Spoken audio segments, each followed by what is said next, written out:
Mick Schumacher finally claps back after all the comments that Gunther Steiner has really made about him. He makes a very good point and something that I want to bring up.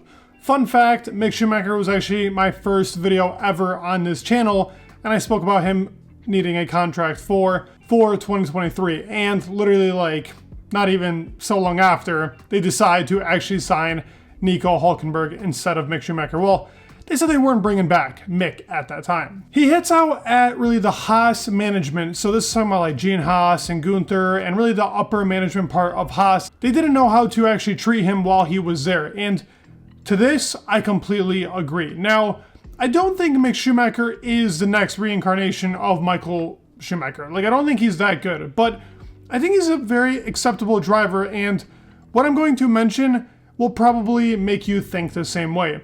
I know he gets critiques from both sides. He crashes a lot. He makes a lot of mistakes. But our best drivers in the sport right now crashed a lot when they first came in the sport. Now, with the exception of like Lewis Hamilton and Fernando Alonso, Max was a big-time crasher. Charles Leclerc is still a big-time crasher. But to me, that shows that you are actually trying to extract everything from the car rather than driving slow. Like, for example, Nicholas Latifi or Nick DeVries or currently Logan Sargent. I feel like these three are an example of drivers that are slow and can't come to grips with the car. Now, Mick was able to actually extract a lot of performance out of the cars. Now, was he able to control it? Not really, but he had a couple of extraordinary performances. And if it wasn't for some bad luck in 2022, his points wouldn't be as far to Kevin Magnussen as they actually seem to by the end of the year. Now, in 2021, he dominated Mazepin. Now, I mean, and yes, I know it's Mazepin, but the dude spun a lot. That is the nickname for him. If you don't know who Nikita Mazepin is, look him up. He's got some great highlights on really any platform. Regardless, now this wasn't a teammate that you can be like, wow, Mick Schumacher really stood out here. But he did beat him by a big majority. It was not even close in that aspect. And throughout that 21 season, the Haas team gave them a car that from 2020 is the exact same now in the 2021 season. They did nothing to it. They didn't add any upgrades. It was barely even track specific stuff. They were begging, literally begging that the whole entire race, only 10 cars would finish. In Hungary, where only 12 cars finished, he still could not finish in the points. He actually fought Max Verstappen with half of his barge board off. That was the highlight of Mick Schumacher's season. That was probably his only real fight he had in that car, and he showed off some great racecraft. He ended up actually doing that in 2022 against another hurt Max Verstappen. Again, they were very good in racecraft, very fun to watch them together, and yet again, Mick showed that he can score points. It took all the way up until Silverstone, which is pretty long into the season and somewhere in the midseason.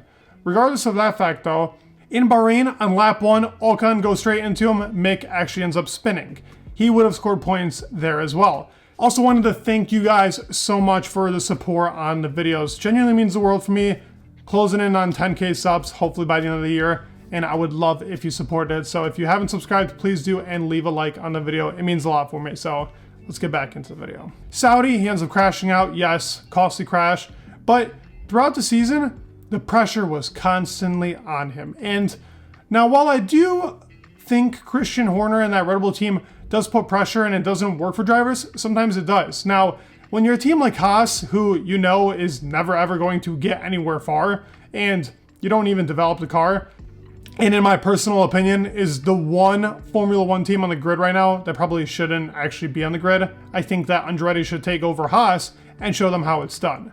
Regardless, I think that this team puts unnecessary pressure on the drivers. They kept the Grosjean and Magnussen combination for what, 5 years practically? And Grosjean was crashing that car every single race. At some point, he DNF'd 5 times in the beginning of the season, the first 5 races. That was Roman Grosjean. Now, I mean, he's a funny guy. I liked watching him race. He had some insane performances back in his day, but that guy wasn't great. But they kept giving him performance after performance after performance. Now, Magnussen, on the other hand, is a very talented driver. He's very hard on his tires, and I think that really screws him. He had a great performance in 2022 in Coda, where he actually took the mediums like 50-something laps. It was great. But regardless, he's a pretty aggressive driver. He tends to clip his front wing, and he gets a lot of penalty flags because of that. Mick kept up with him throughout the whole entire season. K-Mag even defended him a little bit in interviews, saying that Mick should stay with the team. Now, does this mean Kevin just wanted lesser competition? Does he know he could have beaten him, stay with the team? Who knows? There's a longer story and you can pick at straws here. But regardless, he was supported, and that was the only person that supported him was Kevin Magnussen. Later in the year, Gunther Steiner goes out and he's like, oh, in a book, you can't be driving like that, you can't be crashing like that, we couldn't develop the car because of that. What's your excuse now? Like, what is the Haas team excuse right now? They have upgraded the car like 2 times. Now, in Monza, after this, Nico and Kevin are going ham. They got the contract and they're like, listen, we are so far behind, we have no pace, we are nowhere. It's just beautiful comments being made by 2 very, very solid drivers. I stand by their opinion, and I think that this whole entire conundrum of Mick and Gunther is so, like, I would say it's such a BS thing to talk about, because all in all, you have to look at it from perspective of this Haas team never really gave him the chance that he needed. If you look at Williams and what James Vowles is doing with Logan, even though Logan is performing very badly and has also crashed out multiple times, that is an example of actually trying to motivate somebody to do better in a car that isn't necessarily great. It's just Albon making it stand out. For Mick, the car wasn't great. As soon as it was like the second half of the season, it fell off completely. And what do? They actually do the complete opposite and put more pressure. Points, points, points. Even though that doesn't really mean anything in context. If the car isn't fast enough for points, why is that your expectation? He tried going for it multiple times. He even led a lap in Japan, and still the expectation was thrown out of the water. They put him on a completely wet track in Japan. The car aquaplaned, went into the barrier, and they blamed him. Now, I know he was the only one that did that, but regardless, it could have happened to anybody. He just ended up getting the bad luck out of really the picks. The comments he said was, I can see how it should be. My 2 years with Haas didn't show me that. You cannot assume a driver will perform at its best if they don't support him in the right way. People will never hand you flowers. You have to pick them yourself. I know that now.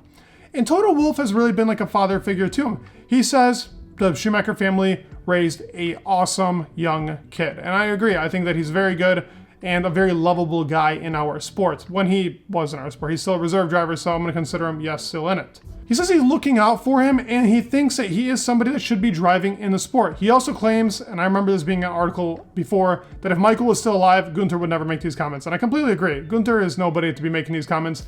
Gunther is a funny guy on Drive to Survive, but when you actually watch him, when you actually love the sport of Formula One, you really don't like this guy because he's always got some critical comments. He doesn't know how to lead a team, in my personal opinion.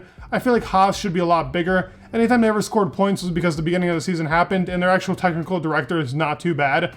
They have never upgraded that car. It's always gone in the wrong direction. They should be thanking Ferrari for even giving them a half-decent car because they take all the parts off of Ferrari. I know I'm very critical, but this team genuinely pisses me off because they don't do the right things in our sport. I wish I could say that I love Haas, but personally, with this type of management and with everything going on, they also neglect like another team coming into the sport, which I think is stupid. They have a title sponsor. They don't use any of that money. It's just a lot of things with Haas that make me frustrated, and I hate to hear some guy critiquing a driver when the car was never there and the team was never there in reality. I'd love to hear your thoughts down below. Please leave them down into the comments. Please leave a like, subscribe. It would mean the world, and